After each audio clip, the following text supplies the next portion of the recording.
साथियों, स्वागत है आपका हिंदी की एक पहली मैराथन क्लास में। क्योंकि आज की जो मैराथन क्लास होने वाली है वह आपके उत्तर प्रदेश पुलिस एग्जाम के लिए महत्वपूर्ण होने वाली है।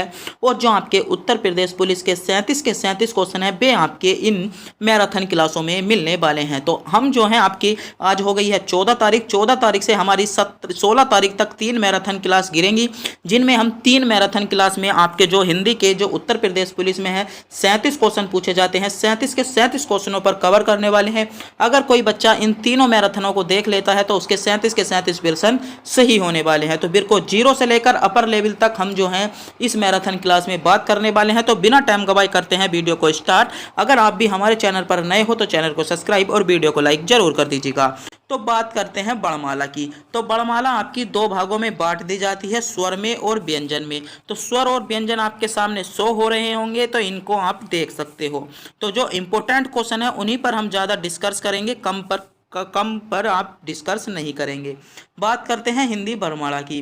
तो हिंदी वर्णमाला आपकी 2 भागों में बांट जाती है, स्वर और व्यंजन में। तो स्वर आपके सामने शो हो चुके हैं। जो हिंदी वर्णमाला में स्वर होते हैं वे आपके 11 होते हैं और मात्राओं के आधार पर यहाँ से क्वेश्चन बनेंगे यहाँ से बहुत ज़्यादा। तो आप कॉपी पेंसिल लेकर बैठ जाइएगा या स्क्रीनशॉट भी ले सकते हो। तो स्वर कितने होते हैं? 11 होते हैं। एक क्वेश्चन आपसे पूछ लिया जाता है कि मात्राओं के आधार पर स्वर कितने होते हैं। तो मात्राओं के आधार पर आपके जो स्वरों की संख्या होती है वह आपकी 10 होती है, ए की कोई मात्रा नहीं होती। तो इसको हम काट देते हैं और जो स्वरों की मात्रा बनती है वह आपके जो 10 स्वर बचे हैं यही स्वरों की मात्रा होती हैं। बात करते हैं व्यंजन पर। तो व्यंजन आपके जो इस व्यंजन कई भागों में बांट दिए जाते हैं, जैसे स्पर्शी व्यंजन। स्पर्शी व्यंजनों की आपकी संख्या कितनी होती है? 25 होती है। जैसे कैवर्ग, चैवर्ग, टैवर्ग, तैवर्ग और पैवर्ग।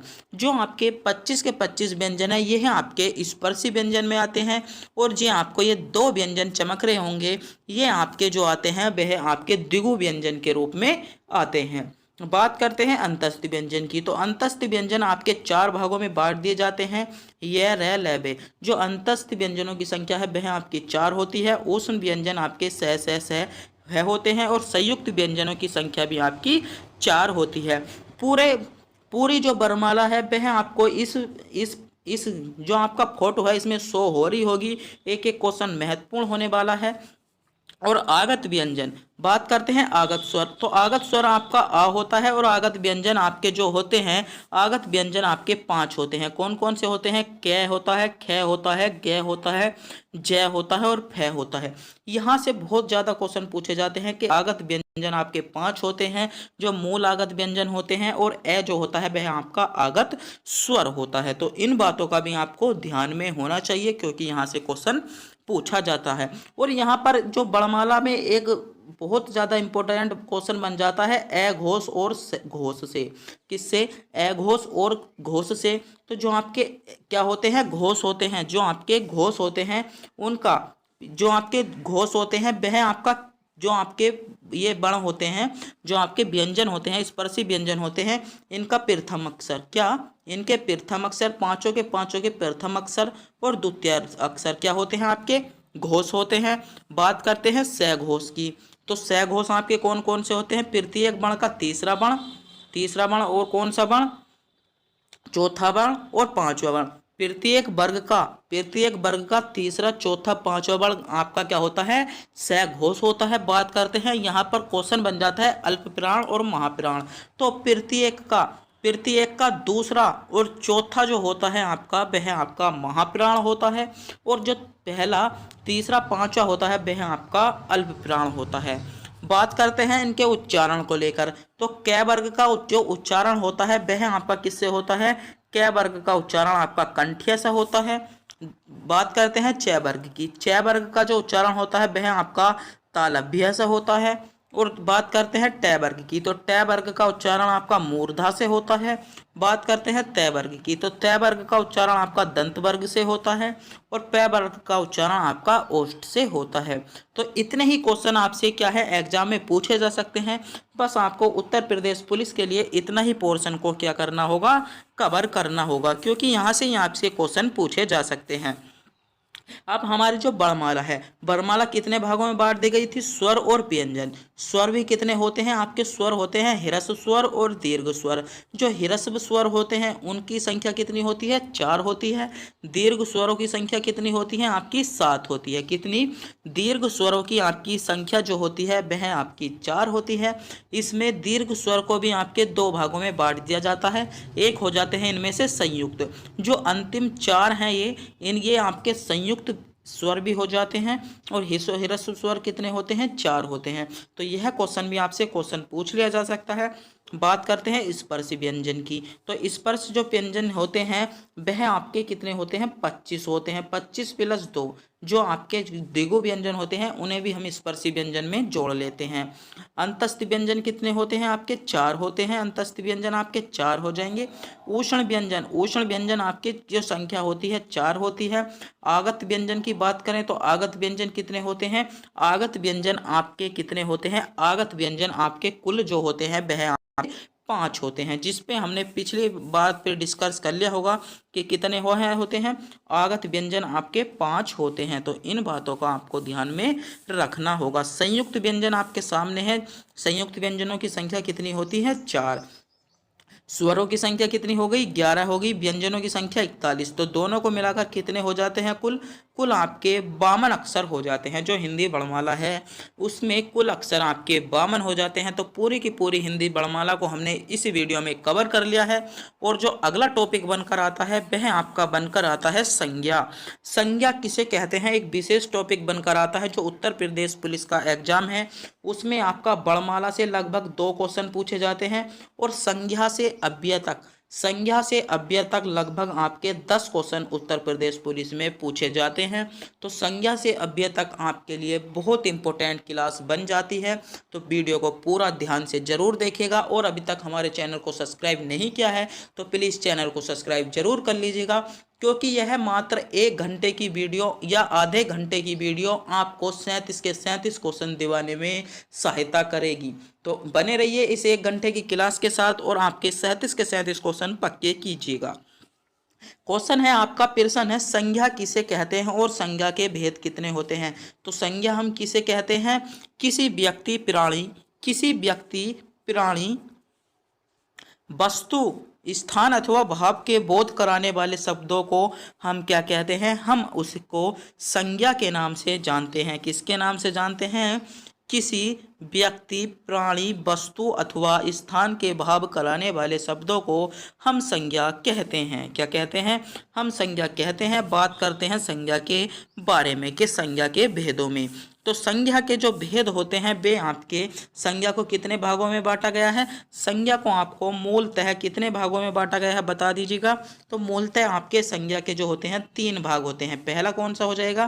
पहला आपका व्यक्तिवाचक हो जाता है, दूसरा आपका जातिवाचक हो जाता है, तीसरा आपका भाववाचक हो जाता है। और जो आपकी जातिवाचक होती हैं, जातिवाचक समूह को ही आपके 2 भागों में बांट दिया जाता है, द्रव्यवाचक और समूहवाचक। तो प्रत्येक के बारे में हम डिस्कस करने वाले हैं। इस स्ट्रक्चर को आपको पता होना चाहिए। आप इसका स्क्रीनशॉट भी ले सकते हो या पूरी वीडियो में जो आपकी पीडीएफ है उसका जो आपकी पीडीएफ है वह आपको वीडियो के डिस्क्रिप्शन में मिल जाएगी, वहां जाकर भी आप चेक कर सकते हो। बात करते हैं व्यक्तिवाचक संज्ञा के कुछ उदाहरणों के बारे में। क्या बात करते हैं हम व्यक्तिवाचक संज्ञा के बारे में? तो किसी व्यक्ति के नाम, जैसे कोई नाम होगा नरेंद्र मोदी, महात्मा गांधी, सरोजनी नायडू या कल्पना चावला। तो इस प्रकार के जैसा किसी का भी नाम होता है, मोहन, सोहन, रोहन, वे आपके सब व्यक्तिवाचक संज्ञा में आते हैं। जैसे किसी स्थानों के नाम, जैसे कि स्थान के नाम जयपुर, मुरादाबाद, बरेली, दिल्ली, बरेली, ये भी आपके क्या आते हैं? व्यक्तिवाचक संज्ञा के अंदर आते हैं। दिशाओं के नाम, जैसे उत्तर दिशा, पश्चिम दिशा, पूर्व दिशा, ये दिशाओं भी जो होती हैं उनके नाम भी आपके क्या होते हैं? व्यक्तिवाचक संज्ञा में आते हैं। जिसे किसी नाम से बुलाया जाए, जिस भी चीज़ को, जो भी चीज़ कोई ऐसी है जिसे किसी के नाम से बुलाया जाए, जैसे अर्जुन का ट्रैक्टर, टाटा वालों का ट्रक, नाम आ रहा है ना टाटा वालों का ट्रक, या कांट मुरादाबाद, किसी शहर को किसी के नाम से प्रतीत किया जाए तो वहाँ पर आपका जो आता है व्यक्तिवाचक क्या आता है? संज्ञा आती है। बात करते हैं जातिवाचक संज्ञा की। जैसे किसी की जाति बताई जाए, जैसे पक्षी, पक्षी की जाति बताई गई है, यहाँ किसी का एक विशेष का नाम नहीं लिया गया है। लड़का, लड़के का भी किसी का नाम नहीं लिया गया है। जैसे हम बता देते मोहन सोहन, तो वहाँ पर आपका व्यक्तिवाचक हो जाता है। यहाँ पर कि बहुत लड़कों की जाति बताई गई है।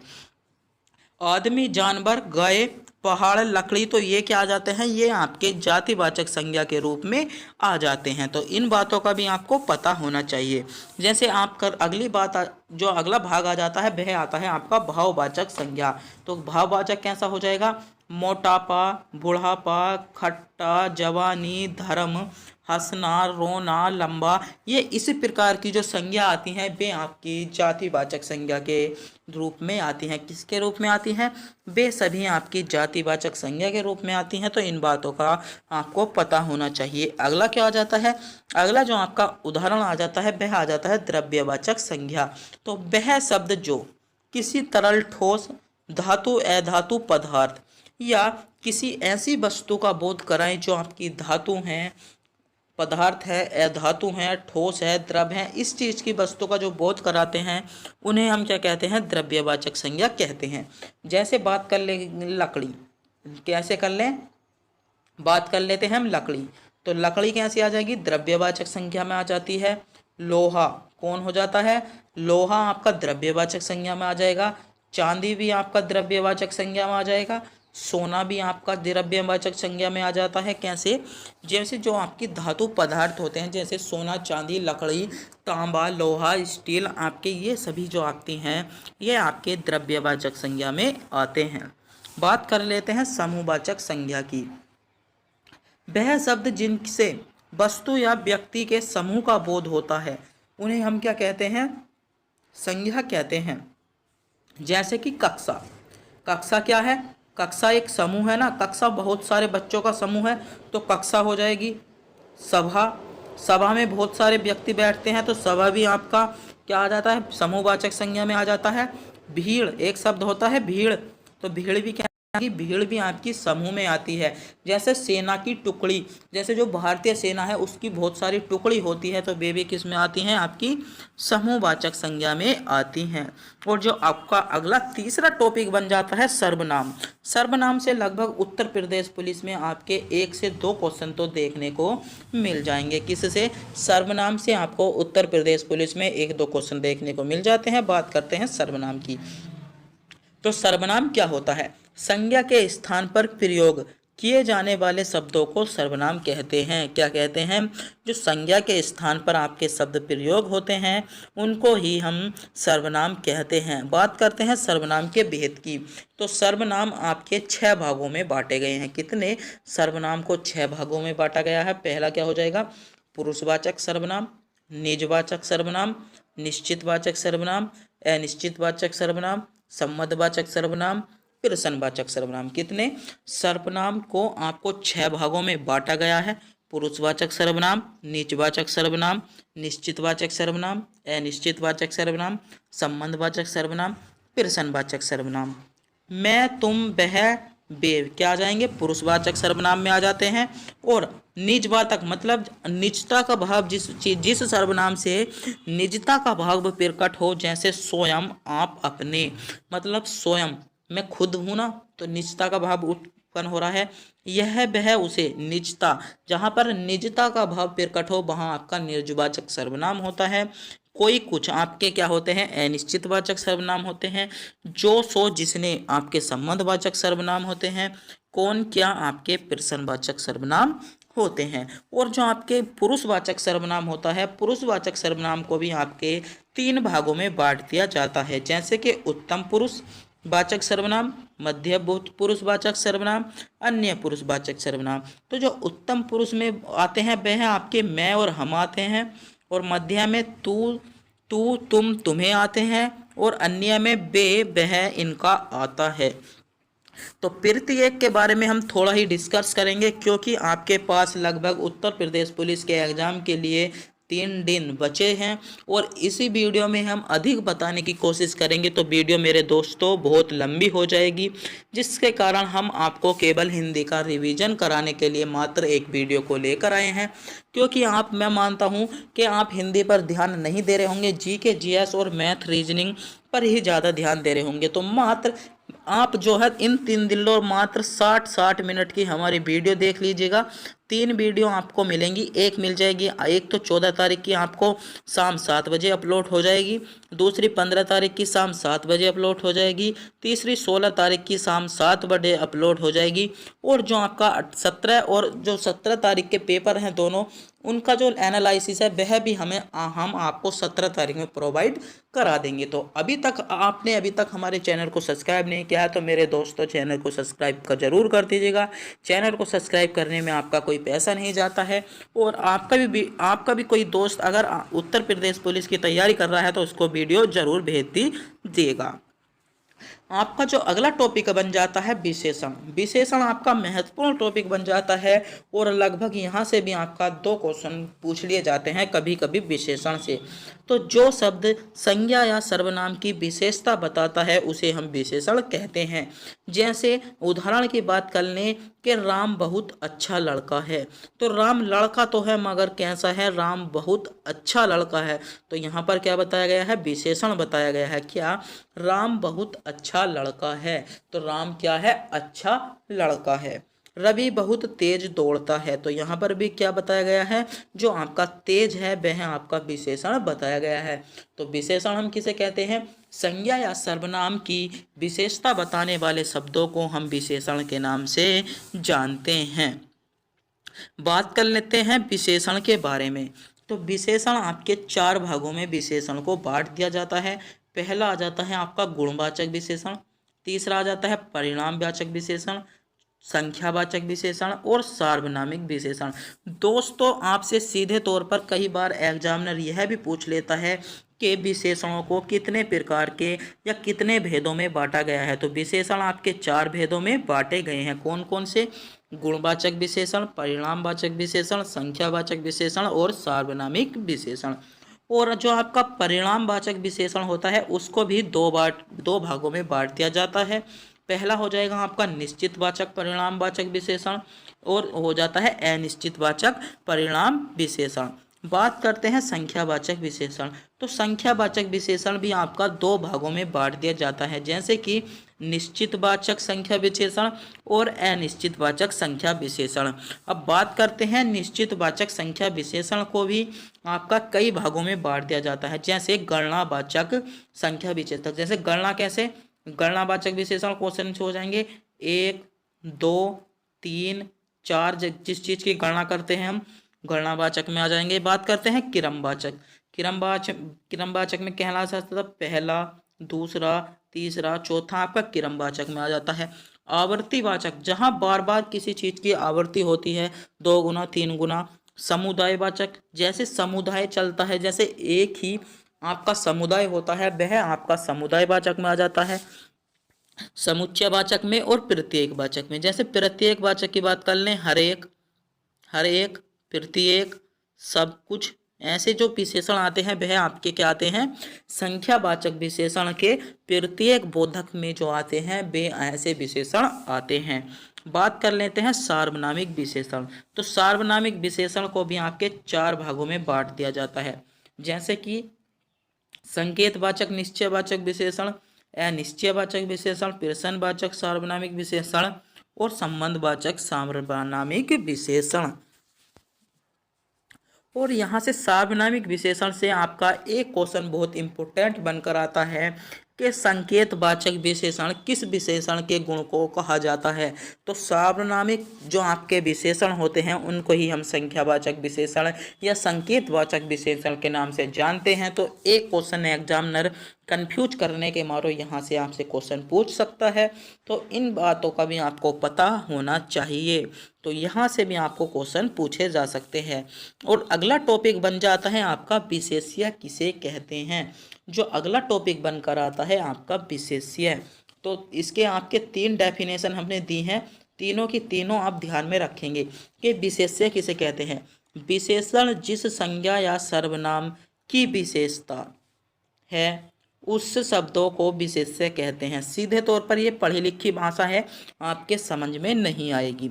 और दूसरी जो परिभाषा है ये आ जाएगी कि विशेषण जिस विशेष्य शब्दों की विशेषता बताता है उस विशेष्य शब्दों को ही हम विशेष्य कहते हैं। मतलब कि इसमें सीधे तौर पर डेफिनेशन में आपसे कहा गया है कि विशेषण जिन शब्दों की विशेषता बताता है उन्हें ही हम क्या कहते हैं, विशेष्य कहते हैं। क्या? विशेषण जिन शब्दों की विशेषता बताता है उन्हें ही हम विशेषण कहते हैं। अथवा संज्ञा और सर्वनाम को, अथवा संज्ञा और सर्वनाम को ही हम क्या कहते हैं, विशेष्य कहते हैं। तो किसी ने आपसे पूछ लिया कि विशेष्य किसे कहते हैं, तो विशेष्य हम क्या किसे कहते हैं, संज्ञा और सर्वनाम को विशेष्य कहते हैं। दोस्तों आज के टारगेट आपकी वीडियो में 37 क्वेश्चनों का है, तो प्लीज़ वीडियो को पूरा अंत तक जरूर देखिएगा, क्योंकि आज हम पूरी हिंदी को एनालिसिस कराने वाले हैं इसी वीडियो में। अगला टॉपिक बन जाता है आपका क्रिया, क्योंकि विशेष्य से इतना महत्वपूर्ण टॉपिक नहीं होता, कभी कभी एक क्वेश्चन आपका विशेष्य से पूछ लिया जाता है। बात करते हैं क्रिया। जिस शब्द अथवा शब्द समूह के द्वारा कार्य के होने अथवा किए जाने का बोध होता है उसे हम क्रिया कहते हैं। जैसे सीता नाच रही है, तो सीता कर क्या रही है, सीता आपकी नाच रही हैं, तो यहाँ पर नाचना जो आ जाएगा या नाच जो आ जाती है वह आपकी क्रिया आ जाती है। तो यह वीडियो मात्र आपके एजुकेशन पर्पस से बनाई जा रही है, ना कि किसी भी चीज़ को एलिमिनेट या किसी भी चीज़ को आपके दबाने धमकाने के लिए बनाई जा रही है। तो यह वीडियो आपको मात्र जो आपके स्टूडेंट हैं उनको समझाने के लिए ही बनाई जा रही है। आपका अगला जो टॉपिक आ जाता है क्रिया के भेद। तो क्रिया आपके दो भागों में बांट दिया जाता है। पहली भाग बांट दी जाती है क्रम के आधार पर, दूसरी भाग दी जाती है रचना के आधार पर। कितने? क्रिया के जो आपके दो भेद होते हैं, पहला क्रम के आधार पर, दूसरा रचना के आधार पर। कर्म के आधार पर क्रिया को भी दो भागों में बांट दिया जाता है, कर्मक क्रिया और सकर्मक क्रिया। और रचना के आधार पर आपका बांट दिया जाता है सामान्य क्रिया में, संयुक्त क्रिया में, नाम धातु में, प्रेरणार्थक क्रिया में और पूर्वकालिक क्रिया में। किसे? क्रिया को रचना के और कर्म के आधार पर कितने भागों में बांट दिया जाता है? दो भागों में बांट दिया जाता है। बात करते हैं अकर्मक क्रिया की। तो जिस क्रिया का प्रभाव सीधे कर्ता पर पड़ता है, जिस क्रिया का प्रभाव सीधे कर्ता पर पड़ता है उस क्रिया को हम अकर्मक क्रिया कहते हैं। बात करते हैं सकर्मक क्रिया की। तो जिस क्रिया का किस क्रिया का प्रभाव आपका कर्म पर पड़ता है वहाँ पर आपका जो होता है वह आपका सकर्मक क्रिया होता है। क्या होता है? सकर्मक क्रिया वहाँ पर आपकी हो जाएगी। अगला टॉपिक बन जाता है आपका कारक को लेकर। कारक से आपके 2 से 3 क्वेश्चन पूछे जाते हैं और इम्पोर्टेंट क्वेश्चन है। तो कारक की बात कर लें तो कारक आपके क्या होते हैं? तो कारक होते हैं किसी कार्य को करने वाला कारक, यानी जो कि क्रिया को करने में मूल भूमिका निभाता है उसे हम कारक कहते हैं। तो कुछ कारक दिए गए हैं। कारक आपके कितने प्रकार के होते हैं? तो कारक आपके 8 प्रकार के होते हैं। कौन कौन से होते हैं यह आपके सामने है। पहला हो जाएगा कर्ता कारक, दूसरा कर्म कारक, करण कारक, संप्रदान कारक, अपदान कारक और संबंध कारक। तो कारक का जो इसमें विभक्ति होती है वह आपकी ने होती है, यानी काम को करने वाला, जिसका अर्थ है कर्ता कारक का अर्थ है आपका काम को करने वाला। जैसे कि हम थोड़ा सा एग्जाम्पल के रूप में बता दिए, राम सोता है, राम सोता है, तो सो कौन रिया है? कर्ता रिया है, तो यहाँ पर जो आ जाएगा आपका कर्ता कारक हो जाएगा। अगला क्वेश्चन है कर्म कारक। जैसे राम ने पत्र लिखा, जिस पर कर्ता का प्रभाव पड़े, मतलब जिस पर काम का प्रभाव पड़े। जैसे अब बता दें राम ने क्या है, राम ने पत्र लिखा, तो राम ने क्या लिखा? पत्र लिखा ना, तो प्रभाव किस पर पड़ रहा है? पत्र पर। तो यहाँ पर क्या आ जाएगा आपका कर्म कारक। करण कारक से राम पानी गिलास के द्वारा पीता है, या राम पानी गिलास से पीता है, तो किससे पीता है? गिलास से। तो यहाँ पर आ जाएगा आपका करण कारक। बात करते हैं संप्रदान कारक के लिए। वैसे मोहन अपने पिता के लिए स्टेशन गया, मोहन अपने पिता के लिए, मतलब पिता को लेने के लिए स्टेशन गया है, तो क्या आ जाएगा यहाँ पर संप्रदान कारक हो जाता है। और अपादान कारक जैसे कि बात कर लें, यहाँ पर हो जाता है से, मतलब अलगाव होना, जैसे अलग होते हैं। जैसे पत्ता पेड़ से गिरता है, पत्ता पेड़ से गिरता है, तो क्या हुआ है यहाँ पर अलगाव की स्थिति हुई है ना, कि पत्ता कहाँ से गिर गया है, पेड़ से गिर गया है। बात करते हैं संबंध कारक, तो संबंध कारक में आपका का, की, नानी, रे अन्य पद आ जाते हैं। तो कर्ता किस में बांट दिए जाते हैं, हो जाएगा आपका 8 प्रकार के थे, जिसमें से 2 भाग छूट गए थे, अधिकरण कारक और संबोधन कारक के। तो संबोधन कारक में हे राम, अरे हजी, अजी जैसे शब्द जो आते हैं वह आपके क्या आ जाते हैं, संबोधन कारक में आते हैं। जैसे बात कर लें, कर्ता कारक का प्रभाव काम करने वाला होता है।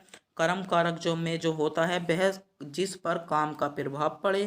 करण कारक जिसके द्वारा काम किया जाता हो। संप्रदान कारक जिसके लिए क्रिया की जाए। अपादान कारक जिससे अलगाव हो या अन्य पद को प्रधानता दे संबंध कारक में। और क्रिया का आधार जिस पर हो वह आपका अधिकरण कारक होता है। संबोधन कारक में आपका किसी को बुलाया जाता है। तो इसका आप स्क्रीनशॉट ले लेंगे, क्योंकि यहाँ से आपको क्वेश्चन पूछा जा सकता है। कारक से लगभग 1 से 2 क्वेश्चन आपके पूछे जाते हैं, क्योंकि एक कारक से आपको जो स्थानीय रूप से पूछ लिया जाता है। जैसे किसी वाक्य में अशुद्धि दी जाती है, वह आपको शुद्धि दूर करने के लिए पूछ ली जाती है। अगला टॉपिक बन जाता है आपको काल या टेंस को लेकर। हिंदी में जो काल होते हैं वह आपके 3 भागों में बांट दिया जाता है। मतलब बात कर लें, क्रिया के जिस रूप से उसके होते समय का बोध हो काल कहते हैं। क्या कहते हैं, क्रिया के होने वाले समय का जिससे बोध होता है उसे हम काल कहते हैं। काल के भेद बात कर लेते हैं, काल के भेद। तो काल को कितने भागों में बांट दिया गया है, काल को आपके 3 भागों में बांट दिया है। वर्तमान काल, भूतकाल, भविष्य काल। और वर्तमान काल को भी कितने भागों में बांट दिया गया है, तो 6 भागों में बांट दिया गया है। सामान्य वर्तमान काल, पूर्ण वर्तमान काल, तत्कालिक अपूर्ण वर्तमान काल, संदिग्ध वर्तमान काल, संभाव्य वर्तमान काल या पूर्ण सत्य काल। और भूतकाल को भी आपके 6 भागों में बांट दिया गया है। सामान्य भूतकाल, असामान्य भूतकाल, पूर्ण भूतकाल, अपूर्ण भूतकाल, संदिग्ध भूतकाल और हेतु मद भूतकाल। और जो भविष्य काल होता है उसको आपके 4 भागों में बांट दिया गया है, आपके सामने शो हो रहे हैं। जैसे काल के प्रकार, जैसे वाक्य दिए गए हैं समझाने के लिए, सीमा स्कूल जाती है। सामान्य वर्तमान काल का आपका वाक्य है। कैसे सामान्य वर्तमान काल का वाक्य है, सीमा स्कूल जाती है या क्या है, नीरज गाना गाता है। दूसरा है सीमा स्कूल जा रही है, तो स्कूल जा रही है अपूर्ण वर्तमान काल की बात हुई है, अभी स्कूल पहुंची नहीं है। क्या हुआ है, सीमा कहाँ जा रही है, स्कूल जा रही है। और नीरज गाना गा रहा है, नीरज अभी गाना गा रहा है, नीरज ने गाना गाया नहीं है। अगला क्वेश्चन है सीमा स्कूल गई, तो यहाँ पर क्या होगा, पूर्ण वर्तमान काल। तो सीमा जो है स्कूल आपके पहुँच गई है, तो क्या हो गया है, सीमा स्कूल पहुँच गई है, तो पूर्ण भूतकाल हो जाएगा। सीमा स्कूल गई मतलब सामान्य भूतकाल। सीमा स्कूल जा रही है तो अपूर्ण भूतकाल हो जाएगा आपका। और सीमा स्कूल गई थी मतलब सीमा स्कूल चली गई थी। सीमा स्कूल जाएगी मतलब भविष्यकाल की आपकी बात की गई है। तो एक एक के बारे में बात करेंगे। पहला टॉपिक आ जाता है आपका वर्तमान काल।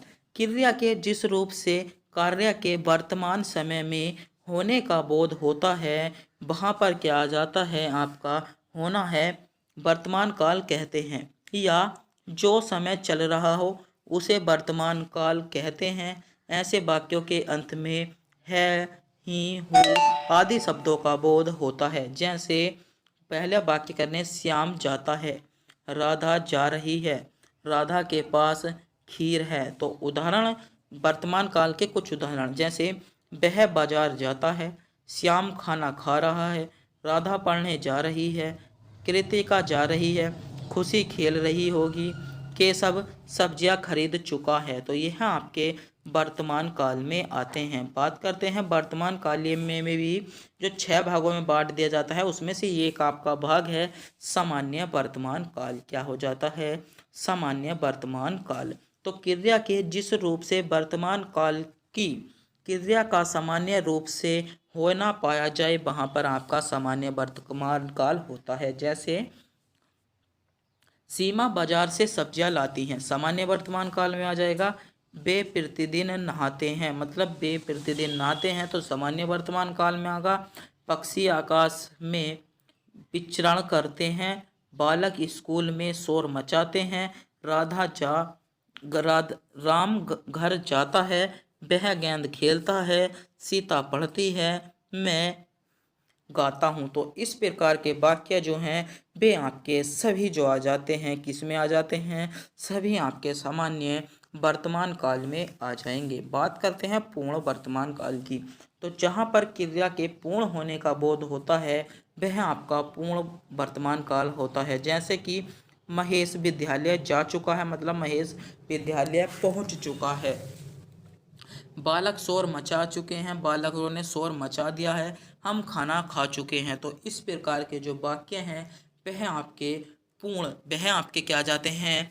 पूर्ण वर्तमान काल के अंदर आ जाते हैं। बात करते हैं संदिग्ध वर्तमान काल की, जहाँ पर क्रिया के होने का कुछ संदेह का भाव उत्पन्न हो। जैसे बीना कक्षा में पढ़ती होगी, बीना कक्षा में पढ़ती होगी मतलब क्या पता ना भी पढ़ती हो। शायद वह खाता होगा, शायद वह खाता होगा, तो यहाँ पर संदेह की बात आपकी हुई है। शायद वह खाता होगा, पूरा पता नहीं है, क्या पता नहीं खाता हो, क्या पता भाई वो नहीं खाता हो, तो पूरे होने की यहाँ पर बात नहीं की गई है। अगला है माँ ना खाना बनाई होगी, माँ खाना बना रही होगी, मतलब माना ने पता नहीं है अभी तक कि माँ ने खाना बनाया है या नहीं बनाया है। अगला क्वेश्चन है पूर्ण सात्य वर्तमान काल, जिस क्रिया के रूप से यह ज्ञात होता है कि क्रिया पहले से ही आरंभ होकर वर्तमान में लगातार चल रही है, उसे पूर्ण सात्य वर्तमान काल कहते हैं। जैसे वह बच्चा से फल तोड़ रहा है, वह बचपन से फल तोड़ रहा है। राम खाना खाता जा रहा है, राम सुबह से फल खाता खाता रहा है। वह, तो यहाँ पर क्या हो जाएगा आपका? संदिग्ध भूतकाल आ जाता है। अब बात कर लेते हैं भूतकाल की। तो जो समय बीत चुका हो भूतकाल कहते हैं, अर्थात क्रिया के जिस रूप से ज्ञात होता है कि कार्य समाप्त हो चुका है, वह आपका भूतकाल के अंदर आता है। जैसे वर्षा हुई थी, मोहन खेल रहा था, वह सो रही थी।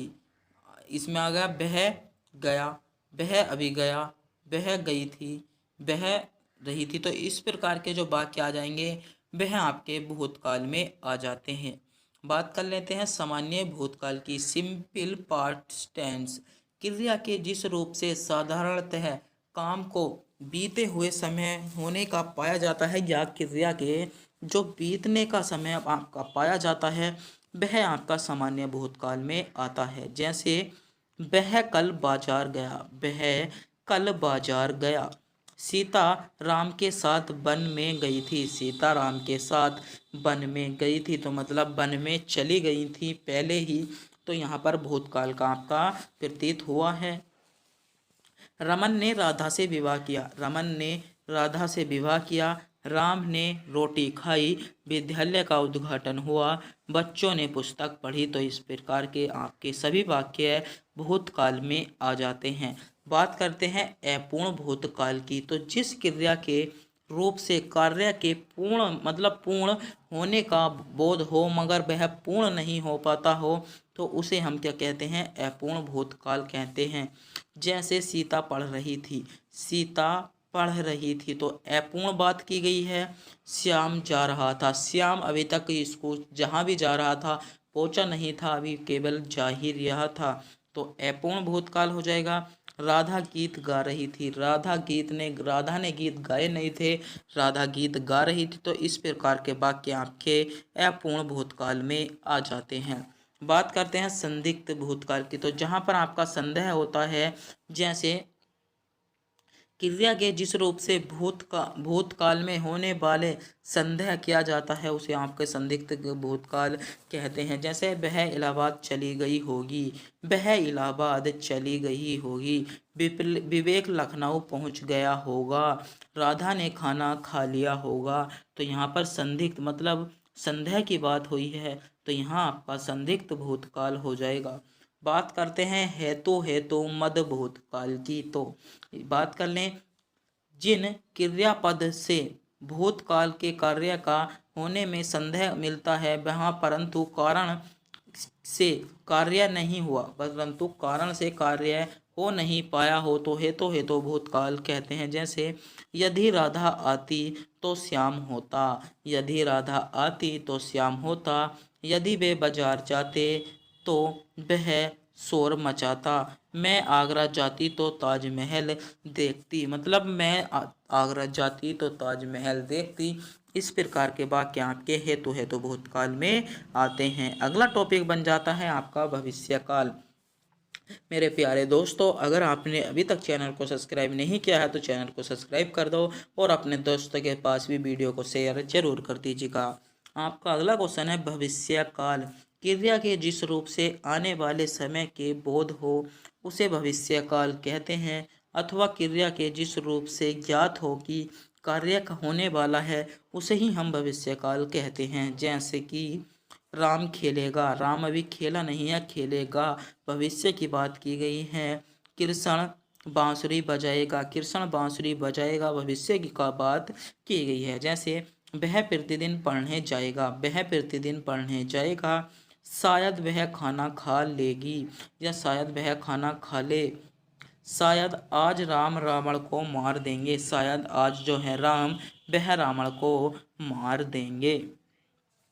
बात कर लेते हैं सामान्य भविष्य काल की। तो भविष्य में होने वाली क्रिया के सामान्य रूप से सामान्य भविष्य काल कहते हैं। जैसे वह पढ़ने गया, वह पढ़ने जाएगा, तो वह पढ़ने जाएगा तो भविष्य की बात हो रही है। वह रात में सोएगा, सीता स्कूल जाएगी, वे किताब पढ़ेंगे, संदीप आज आएगा, शिवम खाना खाएगा, बच्चे गार्डन जाएंगे, वह ट्यूशन जाएगी। बात कर लेते हैं संभाव्य भविष्य काल की। तो क्रिया के जिस रूप से भविष्य में कार्य होने की संभावना हो उसे संभाव्य भविष्य काल कहते हैं। जैसे संभव है प्रिया कल आए, शायद रमन कल चला जाए, संभवतः आज ट्रेन ना आए, संभव है खेल में मजदूर ना आएंगे, वह विजय हो जाएंगे। तो इस प्रकार के वाक्य आपके संदिग्ध भूतकाल में आते हैं। सातत्य बोधक भविष्य काल। तो क्रिया के जिस रूप से यह जारी हो कि भविष्य का कार्य जारी हो, मतलब आने वाला कार्य जारी हो, तो वहाँ पर आपका जो होता है भविष्य काल होता है। जैसे वह बाजार में आती रहेगी, वह बाजार में आती रहेगी, राम प्रतिदिन पढ़ाता रहेगा, मैं वे स्कूल में पढ़ाते रहेंगे और जानवर खेलते खाते में आते रहेंगे। तो इस प्रकार आपकी जो आज की क्लास थी वह आज की क्लास आपकी काल तक हो गई है और इससे जो आगे की क्लास है वह आपको अगले 2 दिनों में प्रोवाइड हो जाएगी। तो अगर आपको भी वीडियो अच्छी लगी हो तो वीडियो को लाइक और हमारे चैनल पर नए हो तो चैनल को सब्सक्राइब जरूर कर दीजिएगा और अपने दोस्तों के पास वीडियो को शेयर जरूर कर दीजिएगा। तब तक के लिए मिलते